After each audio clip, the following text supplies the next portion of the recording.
Hello, I'm Ayako Sekiguchi from Wellness Kitchen. This time, I want to introduce a completely new dish to all of you. When you hear Nuka pickles, you probably think you're already familiar with them. But making Nuka pickles can be a hassle. Managing the Nuka bed is troublesome, and you want something doable in the fridge. Even so, it takes up space and is surprisingly troublesome. So, I wanted to introduce a healthy food that you can easily ferment with lactic acid bacteria and enjoy at home. This time, I'd like to show you how to make Daikon yogurt pickles. Yogurt is full of lactic acid bacteria, so you can use it to quickly pickle vegetables. The result is a delicious tangy flavor that lingers. Today, I'll use Daikon, but you can make this with all kinds of seasonal vegetables, so please watch until the end. Here are the ingredients. This time I'll be using Daikon, so the main ingredient is Daikon, but you can use other vegetables as well as long as they have a firm texture and can hold up as a base for pickling. Yogurt and salt are wrapped in cheesecloth for draining, and we'll use 7 ounces of yogurt. Then add 2 small sticks of salt. That's all you need. We'll be using kombu for dashi. If you score the kombu lightly with a knife, it will release its flavor more easily. Normally I eat it as a dessert. It's pretty surprising that yogurt, which we usually eat as a dessert, can become the base for something like this. The same lactic acid bacteria that are alive in this yogurt are also present in nukazuke, and I want to make good use of them. If the rice bran isn't mixed well, it won't taste good, so make sure to mix it thoroughly like this. It's definitely better to mix it thoroughly with a spoon or something until it's dissolved and smooth.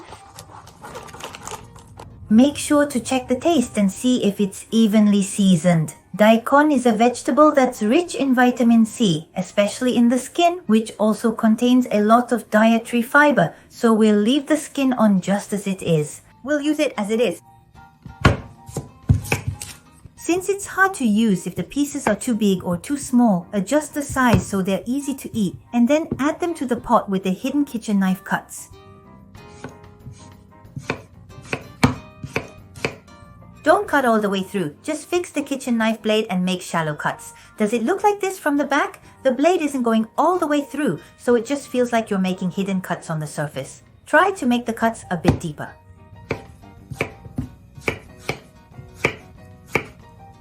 The daikon root is quite firm. It takes time for the vegetables to soak in, so I'm making cuts like this to help them absorb the flavor.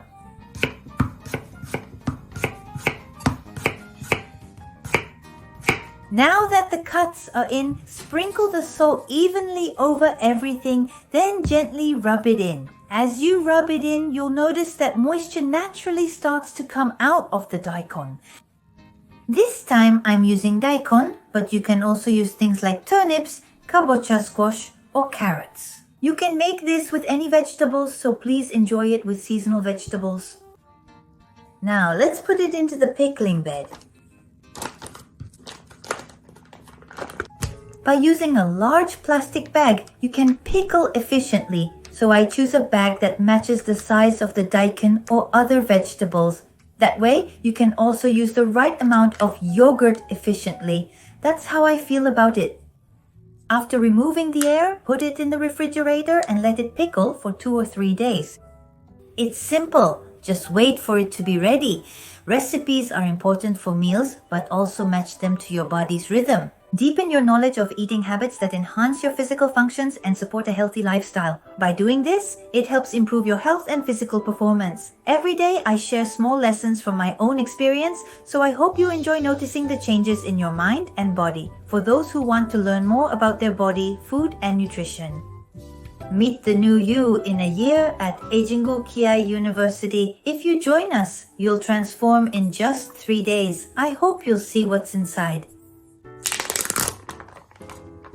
Moisture is coming out from the daikon and it feels like it's turning into a watery liquid. Since it's pickled, it seems like you could eat it as is, but if you want to take the daikon out at this stage, it might be good to rinse it lightly with water. Or you could press it with kitchen paper to remove the excess moisture and then cut it up as you normally would. That way it feels fresher and you can enjoy it right away. Just rinse it lightly with water and use kitchen paper to absorb the moisture. Just by looking, you can see it has fully transformed into pickles. This time I cut it like this so it would pickle quickly. I just cut it down the middle, so I'm using it evenly, just like that. I'm cutting it into pieces that are easy to eat.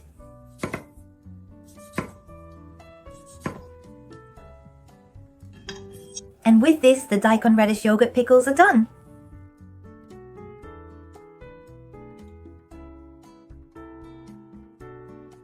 I'd like to taste one, so please excuse me while I try it standing up. It goes really well with the dish, and instead of being too sharp, it's actually quite mild. There's almost no unpleasant smell at all. Since it's pickled in yogurt, it does have a bit of a tangy flavor, but honestly, there's nothing strange or off-putting about it. This time, I'm simply using kelp and just pickling it, but I've also chopped it up. You can also add things like eggplant skin, or add some citrus peel for a bit of a twist, or even add a little orange to the pickling bed. I think it's really interesting, and since it's so simple and easy to make, I'd love for everyone to give it a try. This is one of those recipes. After cutting the daikon, coat it with this yogurt mixture. It's not really something you can eat as is, and there are some issues with eating it all. So if you don't want to just throw it away, I'll introduce a way you can make use of it. Basically, it's just the sourness and water content from the yogurt, so I think I'd like to use it for dressing. I'll just make an appropriate amount. This is just plain yogurt. I'm going to add as much olive oil as I like. I want to add a little to give it a slightly sour taste. Don't worry about the amount, use as much as you like. If you enjoy sour flavors, feel free to add a bit more. For a milder sour flavor, simply add a small amount.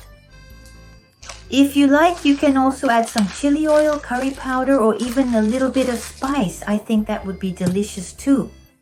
Then add chopped parsley or green onions.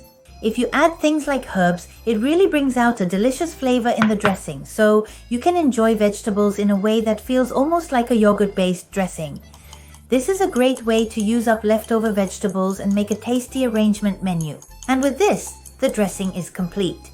Since yogurt is the base for many basic fermented foods, I introduced a yogurt-based dressing this time, but there are still many more ways to enjoy it. At that time, you can use it as a substitute for things like soup and enjoy it that way.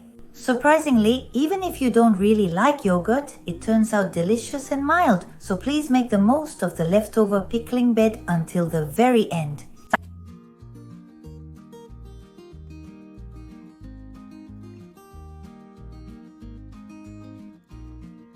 Thank you very much for watching.